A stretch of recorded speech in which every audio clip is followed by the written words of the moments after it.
Артериальный гипертензия деген бул кан тамырдагы кандын басымын чоңоюшу. Кээ бирлеринде катуу ойлонгондо, катуу стресс алганда деле кан басымы көтөрүлүп кетиши мүмкүн. Бир эле көтөрүлгөндө эле кан басымы көтөрүлдү, гипертензивдик оору деп коюлбайт. Кан басымдын бир эле көтөрүлгөндө эле давление деп туруп эле давлениянын даарын бергенге болбойт. Давление көтөрүлгөндө кан тамырлар чозулуп, баардык органдар усиленно иштеп калышат. Артериальный давлениянын алдын алса болот экен да, Туура тамактануу керек, өз убагында укташ керек, кандын майлуулугун да текшерип турушубуз керек.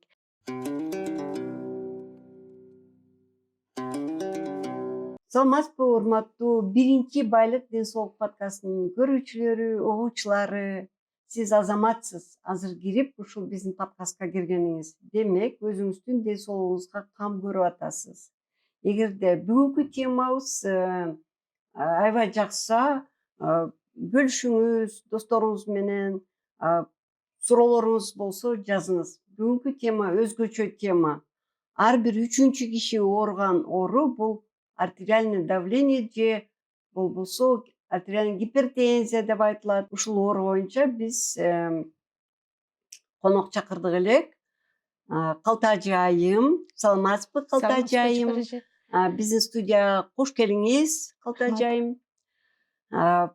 Калтаажы айым, сизден эми биринчи эле суроо. Биздин көрүүчүлөр, угуучулар ойлошот, ушу артериальный гипертензияны же давление оорусу боюнча кандай врач болду экен, каяктын кызы болду экен, анан кийин каерде иштейт болду экен деп, канча жыл болду экен иштегени деп, ушуларга кыскача бир айтып кетсеңиз. Саламатсызбы Жапар эже, чакырганыңыздарга чоң рахмат. Сиздердин маегиңизге келгенге мен абдан кубанычтамын. Мен врач Кымчыбекова Калтаажы Сурановнамын. Ош областынын Окат районунун Караташ айылында төрөлгөнмүн. Врач болуп иштегениме быйыл 17 жыл болот. Өзүмдүн жумушум өзүмө аябай жагат. Азыр кайсы жерде иштеп атасыз? Азыр дагы эми иштеген жерим медцентр Авиценнасында иштейм, стационарындагы больнойлордун жаткызып караганга, анан келген больнойлорду консультация кылып Эң карайбыз. сонун. Урматтуу көрүүчүлөр, Авиценна клиникасы ушул подкасттын негизги демөөрчүсү. Авиценна клиникалар тармагы 2000 жылдан бери ден соолугуңуздарга кам көрүп келебиз. Биз бардык медициналык тармактарды алдын алуудан баштап заманбап хирургия чейин бир жерге топтодук. Бишкектин 5 филиалында сизди заманбап жабдыктар күтөт. Компьютердик томография, рентген, гастроскопия, колоноскопия, УЗИ жана ЭКГ.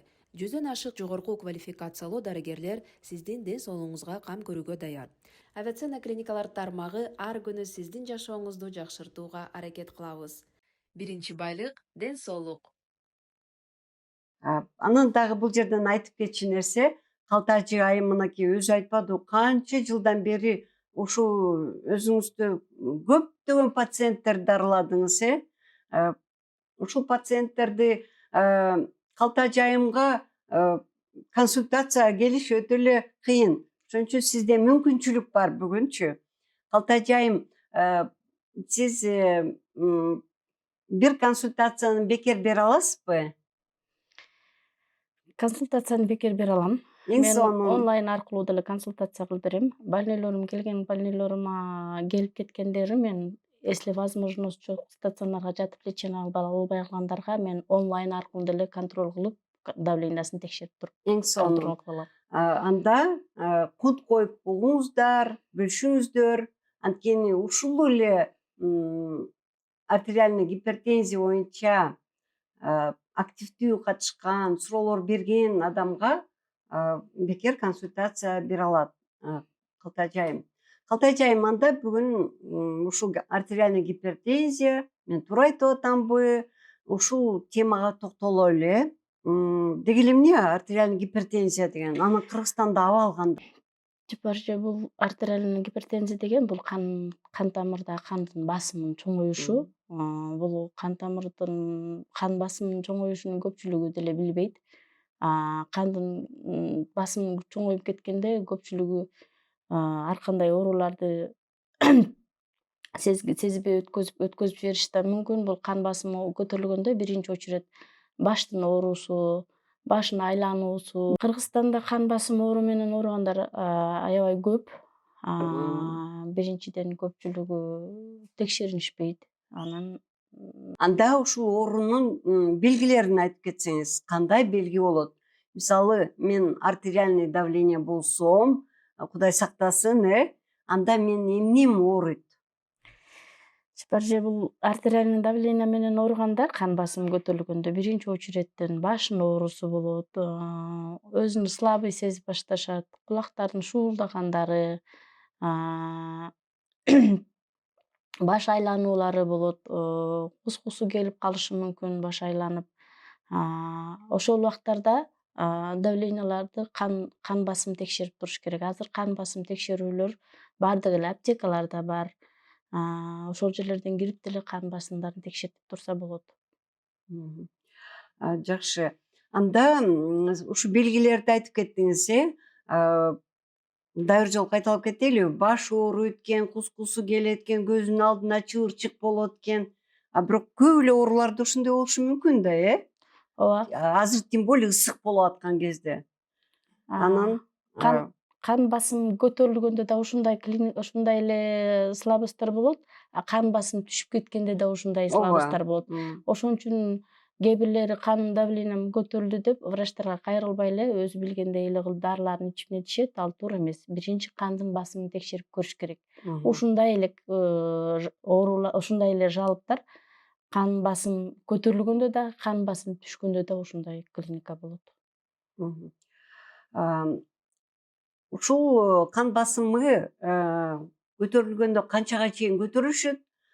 Кайсыл баягы параметр деп коебуз, кайсыл ченден өткөндө гипертензия деп диагноз коюлат? Биринчи жолу кан басымды бир эле жолу көргөндө эле кандын басымы көтөрүлүп, например, кээ бирлеринде катуу ойлонгондо, катуу стресс алганда деле кан басымы көтөрүлүп кетиши мүмкүн. Ал үчүн деген кан басымы көтөрүлгөнү 140 систолический деп коет. Систолический кан басым 140 өйдө, диастолический 90 өйдө болгондо давление, кан басымы көтөрүлдү деп коюлат. Ал үчүн дагы бир эле көтөрүлгөндө эле кан басымы көтөрүлдү, гипертензивдик оору деп коюлбайт. Ал үчүн контроль кылып, 2-3 жолу көрүп, текшерип, андан кийин дарылар, диагноз коюлат. Кээ бир убакта, кээ бир катуу стресс алганда, катуу шоковый состояние болгондо деле давление көтөрүлөт. Аны биз гипертонический давление деп эсептелбейт. Ал үчүн дагы контроль кылыш керек да. Эң жакшы. Кайсыл убактарда көтөрүлүшү мүмкүн? Себептерин, негизги себептерин айтып бересизби? Азыр бизде көбүнчө эле жыпарчырымдай караганда биздин биринчи эле эмебиз питаниябыз. Тамак ашыбыз туура эмес тамак аш. Анан көпчүлүгү көбүрөөк ойлонуп, стресстен. Тамак аштан эмне биз туздууларды көп жейбиз, ачууларды көп жейбиз. Ошолорду кичине акырындатыш керек. Анан алкогольный деген спирт ичимдиктерин азайтышыбыз керек. Тамеки тартканды азайтыш керек. Мындай айтканда, туура тамактануу керек. И өз убагында постоянно өз убагында физкультура менен да занимать этиш керек. Өз убагында укташ керек. Ошолордун баардыгы давлениянын көтөрүшүнө алып келет. Биринчи тамактануучу туура тандаш керек. Азыркы кезде бир жакшы сөз бар эмеспи? Сергек жашоо образы деп, Ооба. Ошондойго өтүш керек экен, Ооба. Демек, артериальный давлениянын алдын алса болот экен да, Эми бар да шарты да, алдын модифицированный же не модифицированный дегендери, же болбосо кыргызча эле айтайлычы, алдын алса болот, же аны баягы менден, кандай десем, орус тилинде айтканда, от меня не зависит деген факторлор. Бул оорунун алдын алса болот. Ал оору биздин өзүбүздөн эле зависит этет. Аны биз өзүбүз биринчи өзүбүздү контроль кылышыбыз керек, биринчи очередь контролдошубуз керек. Ал ооруну алдын алыш үчүн биз жанагы айткандай эле тамак аштарды тууралап, тамактанып туруп, убагында текшеринип туруш керек. Алдын алсак болот. Биз өзүбүз болот, ооба. Биздин ушу подкасттын негизги максаты ушундай да, ушу бизди көрүп аткан биздин туугандарыбыз ооруну алдын алып врачка келсе депчи. кеч болуп калганда эмес, ооруп калганда эмес, ооруганга чейин келсе. Мисалы кээ бирде мен сурап калам да, качан врачка акыркы жолу бардың эле десем, эмнеге барам? Эч жерим оорубаса дейт. Ошо давление да ушундайбы? Оорутпай. Бул деген давление дагы оорутпайт, ооба, оорутпайт. Бул өзүнчө мындай прям яркий мындай ачык клиника көрсөтпөйт. Ошон үчүн биз көпчүлүгүн өткөзүп жүрөбүз. Ошон үчүн азыркы убакта биз башта азыр возраст деген бир 35-40тан өткөндөн кийин эле өзүбүзчө бир текшеринип турушубуз керек. Кандын составтарындагы, кандын майлуулугун да текшерип турушубуз керек. Давление текшерип турушубуз керек. Бөйрөктүн шамалдап калгандары деле ушул биринчи очередь давление бөйрөктүн ооруларынын текшертип турушубуз керек.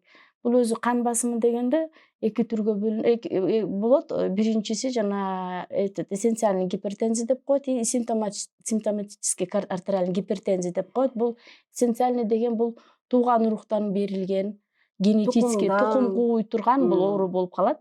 А симптоматический деген бул биздин экинчи, мындай айтканда, экинчи основной оору башка болот, а биз ошону изилдеп чыгышыбыз керек. Например, биринчи очередь бөйрөктүн иштеши начарлашы, нервтин начарлашы, бөйрөктүн үстүндөгү надпочечник деп ошолордун баарын текшерип туруш керек. Тубаса кан тамырларын ичкерилип төрөлүп калышы мүмкүн. Ошолордун баардыгы кан басымдын көтөрүлүшүнө алып келет. Бул экинчи симптоматический артериальный гипертензия деген бул жаш убактарда көбүнчө колдонулат. Ошон үчүн биз буну алдын алып, менин возрастым жаш, мен жашмын, пока давлениега көтөрүлгөнгө мемем жок дегенге ал туура эмес. Ошон үчүн биз текшеринип турушубуз керек, врачтарга кайрылып турушубуз керек. Бул симптоматический артериальный гипертензия деген бул жаш балдарда деле болуп кайрылат.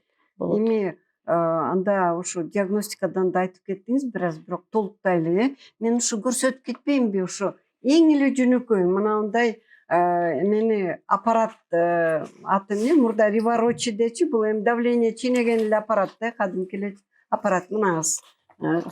Ушундай достор ар бир үй бүлөдө болуш керек, ар бир үй бүлөдө. Бул жерден биз эми Калтач экөөбүз коллега катары сүйлөшөлү дегенбиз да. Мен дагы мына биздин көрүүчүлөр көп айтып кетет, журналист айым депчи. Мен журналист эмесмин, мен врачмын кесибимен. Андан кийин бүгүн Калтач экөөбүз ушул артериальный давление жөнүндө сүйлөшүп кетели дегенбиз, кандайча давление ченесе болот деп. Мына азыр Калтач айым менин давлениемди ченеп бере аласызбы? Сиз давлениеңизди отуруңуз. Сиз давлениеңизди өзүңүз канча бир күндө же канча жолу кандай кылып контроль кылып турасыз сиз? Мен эми кээ бирде өзүмдү жакшы сезбей калганда, бирок бир эң эле көп болуп кеткенде бир айда бир жолу ченеп турам. Анткени мен өзүм врачмын, анан кийин давление ченеген боюнча ушундай жоом. Сиз менин давлениемди азыр ченеп бере аласызбы? Давлениеңизди ченеп берейин. Биринчи очередь мындай. Кандай ыңгайлуу отурсам болот? Жок, отуруңуз ушундай. Отуруш керек. Кандай кылып ченесек болот? Калтач айым көрсөтүп берип атат. Бул деген бул предплечье деп коет кыргызчасында. Ушул жерге коебуз. Анан бунун кысылгандыгы эки палец басыш керек да булчу. И могул лучезапястный жактан чуть өйдөрөөк болот. И могуну киргенде эки палец ортодон мындай кирип турганда аябай эме болбош керек. Өтө кыспаш керек экен. Өтө кыспаш керек. Бул если азыр бизге просто условия мындай болуп атат, моундай уровеньде мындай туруш керек. Мына давление ченеп аткан же колуңдун аралыгында болуш керек, ушундай болупчу. Кармап туруп, сизге удобно отурушуңуз керек, колуңузду бош коюшуңуз керек, бош отурушуңуз керек. Кыйналбай. Мондай көрөбүз. Же сиздин давлениеңизди көрүп койдум. Сиздин давлениеңиз аябай жакшы, 120га 70, ал сиздин. Менин давлением бир биздин коллегалар айтты эле, спортсмендикиндей экен депчи. мындай айтканда космоско учса болот дегендей болуп, сиздики ооба 120-га жетишет. Сиз ооба үчүн давление жакшы давление. Давление ушинтип биз текшерип турушубуз керек. Жанагы биз айткан клиникалар болгондо аздан баш ооруп, слабость болгондо гана ошол убактарда деле текшерип туруш керек. Анан өзүнчө дарыларды ичип, өзүнчө давление түшүрөм деп, наоборот түшүп кеткен давлениени кайра түшүрүп коюш да мүмкүн. Менин жашым 65-те, демек 120 бул мен үчүн жакшы Аябай жакшы. көрсөткүчтөр, Ооба, аябай жакшы. Андан кийин сиз менден сурагыңыз келеби? Эмне үчүн ушундай? Жок, эмне үчүн эмес, эми кантип кармап жүрөсүз ушундай давленияны деп? Ошол чыпарчы сиз ушул давление сиз үчүн 120-70 аябай жакшы. Сиз ушундай давлениеда сиз азыр кантип өзүңүздү ушундай сиздин возрастыңызга бул мен мындай айтканда аябай жакшы өзүңүздү кантип ушундай сактап, ушундай супсуу бойдон, ушундай давлениеда, ушундай жүрөктүн согушунда кантип кармап өзүңүздү кандай алып жүрөсүз да ошону. Калтачайым, сиз азыр эле айтып кетпедиңизби, туура тамактаныш керек деп. Мен да ошо туура тамактанам. Туура тамактануу дегени көп биздин туугандар айтышы мүмкүн, кымбат деп. Кээ бирлеричи кымбат эмес. Кадимки эле баягы илгерки эле келаткан кыргыздын тамактары. Мен дагы баардык өзүбүздүн туугандардай эле этти жакшы көрөм, майды жакшы көрөм, чучукту жакшы көрөм. Бирок ошонун баарын ченем менен жасаш керек экен. Биздин бир коллегабыз келип айтып кетти, гастроэнтеролог врач. Адам деген мына алаканына жараша тамак ичиш керек. Анан ооруп калса бир алаканына ичиш керек деген мага ушул аябай жакты. Бирок мен деле баягы кээ бирдө бир аз ашыкча салмагым бар. Бирок ар дайым кыймылдамын. Бул экинчиси, туура тамактануу, анан тиги кыймылдамын. Андан тышкары мен маанайымды дайым ачык кылганга аракет кылам. Баягы бирөөгө жакшылык каалап, ушундай Жаман сөздөрдү жаныңызга көп албайсыз да? Ооба, сиз айтпадыңызбы, стресстен болот депчи. Албетте бизде стресс эми биз коомдо жашап аткандан кийин баардык жактан болушу мүмкүн. Мейли үйдөнбү, иштенби, баардык жерден. Мен ошону башкара алам. Анан дайыма ошо кыймылдамын. Рахмат сизге мен давлениемди ченеп бергениңизге. Анан ушундай давление ченегичтер бүт жерде бекер, тиги любой аптекага кирсе азыр Ооба. болуп калды. Же үйгө сатып алыш керек. Үйгө сатып алса деле болот. Если ушундай эле давлениялардын түрлөрү, давлениянын өлчөөлөрүнүн түрлөрү да бар. Электронный вариант. Электронный вариантта деле өзүнүн уровенин кармап, өзүнүн правиласында кылса деле туура көрсөтөт. Анан если ошондой эле возможностьтор жок болсо, азыр баардык эле жерде аптекаларда бар. Мен мисалы Баткенде турам. Ушундай башым ооруп, давлением көтөрүлүп кетти. Эмне кылсам болот? Мен Бишкекке сизге жете албайм да. Мисалы. Сиз ушул неме боюнча азыр баардык эле телефон деген бар, интернет деген бар. Ошолордон деле телефондордон алып туруп эле онлайн алтын консультация кылсаңыз болот. Мен бергенге жардам бере алгам. Бирок ошол эле Баткенде турганда мен участковый врачым бар да, ошого барсам болот да, Да, участковыйыңызга барсаңыз болот, участковый врачыңызга барсаңыз болот. Анан деле ошондой кээ бирлер участковый врачтарда ал жерде деле кардиолог жок, терапевт жок, андай мындай деп калышы мүмкүн. Эми ошол аркылуу азыр баардык эле жерлерден кайрылса болот да. Ооба. Интернет деген көп ошо болот. айылдагы врачтар деле жакшынакай эле окуп кетишет. Бизде эле ошо давлениенин сонун ченеп берет. Анан кийин эгерде өтүшүп кетсе эле анда Бишкекке жиберишет, өзү эметип албай калса. Өтүшпөш үчүн, өтүшүп кетсе кандай симптомдор болот? Кандай эмнеге алып келет? Бул давлениянын өтүшүп кетиши, өтүшүп кеткен давлениянын оорусу ар кандай симптомдорго алып келет. Бул жүрөктүн кан тамырлары аябай кысылып кеткен болсо, анда давление да көтөрүлүп, жүрөктүн инфаркт оорусуна алып келет. Анан көп көтөрүлөт и баштын кээ бири башка берет, это инсульт жана инфаркт оорулар. Инфаркт головного мозга деп коет, инфаркт миокарда деп коет. Ол жүрөк ооруга, анан баш оорунун инсульттарына алып келет. Бизде ошо буга чейин невропатолог чакырганбыз, Жамал Жумадылович деген неврологияда көп жылдан бери иштейт. Ошол биздин коллегабыз айтып берди эле, биздин өлкөдө инсульт боюнча каза болуу өтө эле бийик турат көрсөткүчтөрү депчи. Анан демек ушул давлениянын негизги бир инсульттун же өлүмдүн себеби болуп давление болуп экен да, Бул өлүмдүн бир себеби давление, анан кандын майлуулугу, кандын составындагы майлуулук, холестериндерди текшерип туруш керек. Анда ошо диагностикасын айтып бербейсизби? Мен ошо Баткенде турам. Эмне кылам?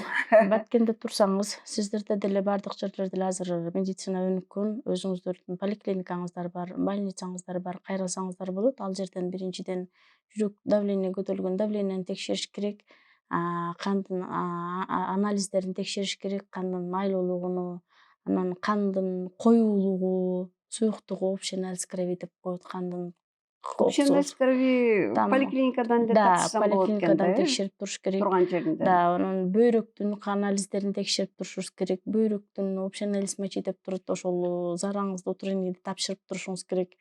Кандын составында майлуулуктарды текшерип туруш керек. Давление көтөрүлөт, еще кандын составында майлуу болсо, ал кан тамырларды тосуп, ошол убактарда кан баштын же жүрөктүн кан тамырларын кысылгандыктан кан басым көтөрүлүп, кан барбай калган үчүн ошон үчүн инфаркт, инсульт деген оорулар пайда болот.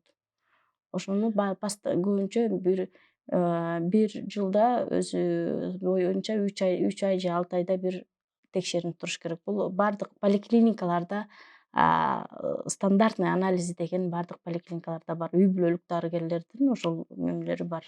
Дагы жолу эметкетели биринчиден давление ченеш керек, анан общий анализ крови, общий анализ мочи дагы. Боордун анализин текшериш керек, бөйрөктүн бөйрөктүн анализин, анан кандын составындагы холестериндерди текшерип туруш керек.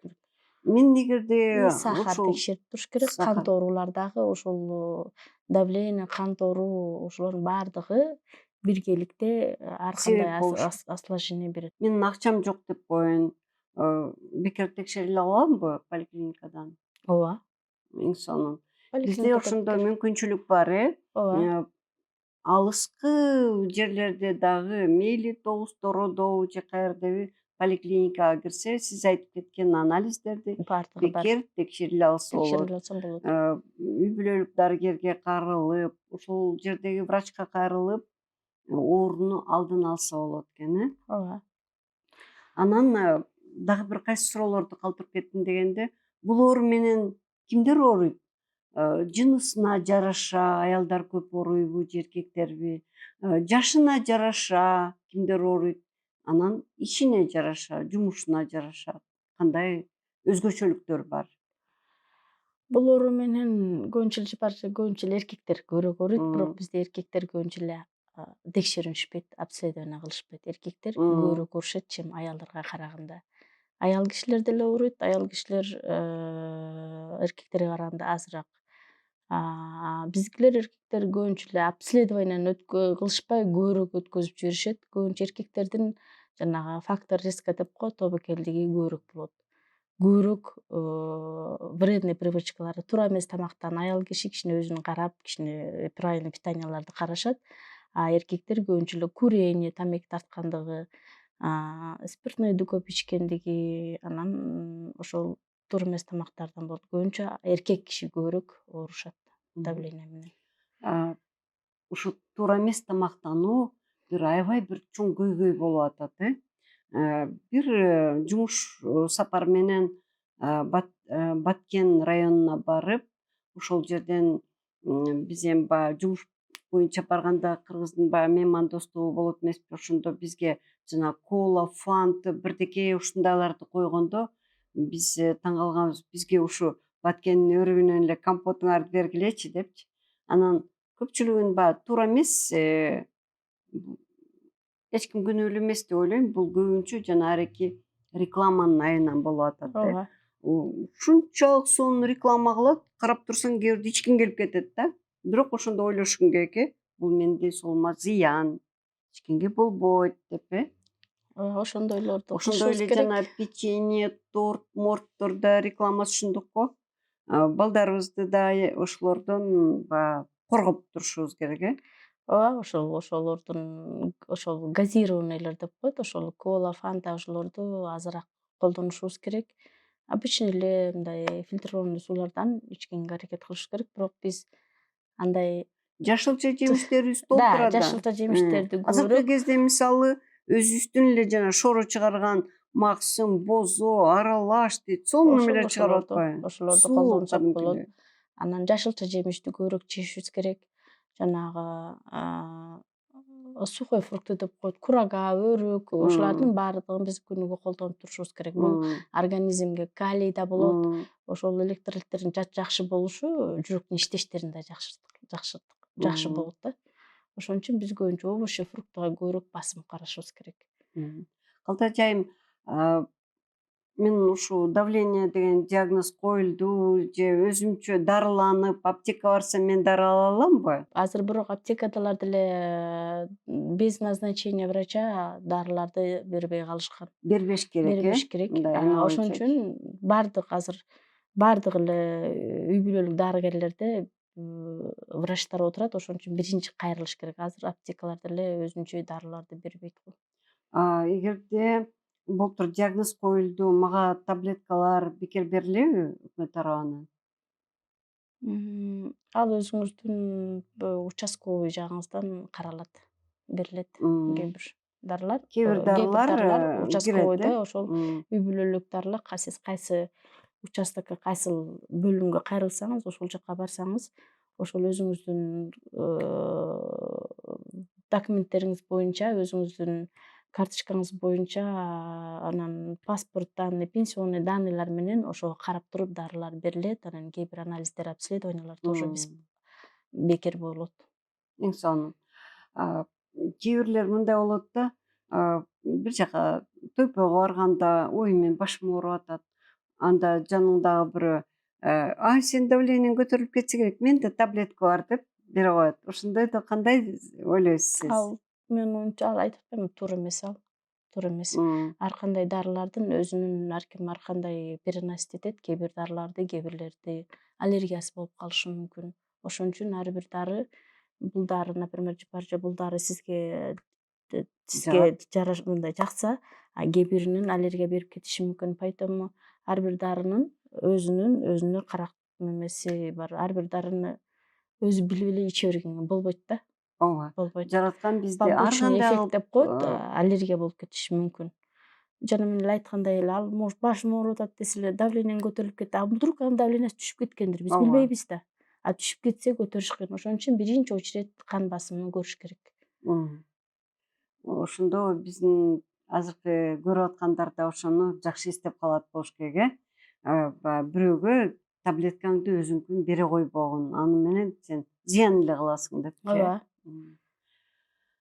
Дагы кандай суроолор калды деп ойлойсуз? Эмнени айтып кетейин дедиңиз эле?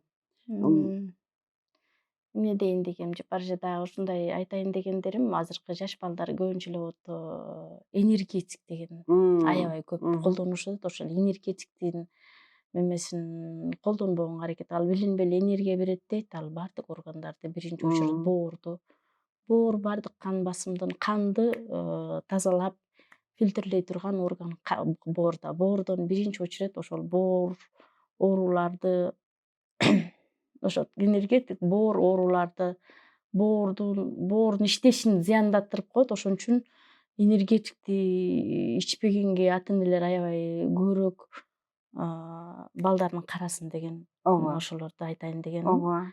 Ал Туура айтпайсызбы, вот энергетик ичкендер көбүнчө эле инсульт, жаш балдар инсульт, инфаркт менен келип атат. Ал эмне? Боор иштеши начарлап, кан коюлуп, ошол жактан оорулар күчөп кетип атат. Ошону айтайын дегенмин. Анан жанагы курение, кол жанагы ручной сигарет деп коюшат, ошолордун зыяндарына. Жакшы, жакындагы эме берилбеди, запрет берилди сатканга депчи. Жобосу аябай көп болуп кеткен да андай саткандар. Ошолор жаш өзүбүздүн эле менин ушул мемелеримде эле, мен өзүм эле жумушумда, өзүм эле практикамда көбүнчө ошол энергетик ичип, жүрөгү локулдап, жүрөктөрү тез согуп, мындай тревожный состояние келгендер көп болуп атат. Ал эми жаш балдар көбүнчө жаш балдар подростковый возрасттордо. Ошону айтайын дегем. ооба. Дагы бир жолу баса кетели, бул ооруну демек алдын алса болот экен, Да. алдын алса болот. Ал үчүн врачка профилактика түрүндө кайрылып туруш керек. Жок, Ооба. врачка кайрыла албайсыңбы, анда өзүң давлениеңди өзүң ченеп турушуң керек. Бирок баары биринчи мына сиз мага көрсөтүп бергендей эле кантип туура давленияны ченеш керек деп көрсөтүп алса эң жөнөкөй, Ооба.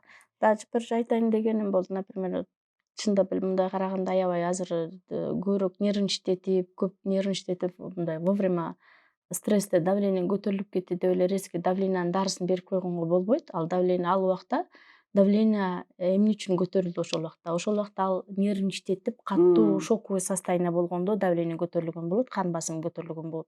Ал убакта можно чуть-чуть успокоительный берип кичине эме кылыш керек. Давлениянын дарысын берип койсоңор, давлениянын дарысы ал кээ бир дарылар каптоприл, например, 2 сааттын ичинде тийиштеп берет. Башка дарылар болсо 12-24 саат болот. Давлениең көтөрүлдү деп бирөөнүн дарысын бирөөгө берип койсо, ал организмде 24 саат кармап калат. Ошон үчүн давление түшүп кетет, көтөрүлүш кыйыныраак болуп калат. Ошон үчүн жанагы аябай нервничтетип, стресс болгон убактарда деле ал давление көтөрүлөт, ал убакта только успокоительный ичиш керек. Кичине валерьянка, карвалолдорду жидком виде берип койсо болот.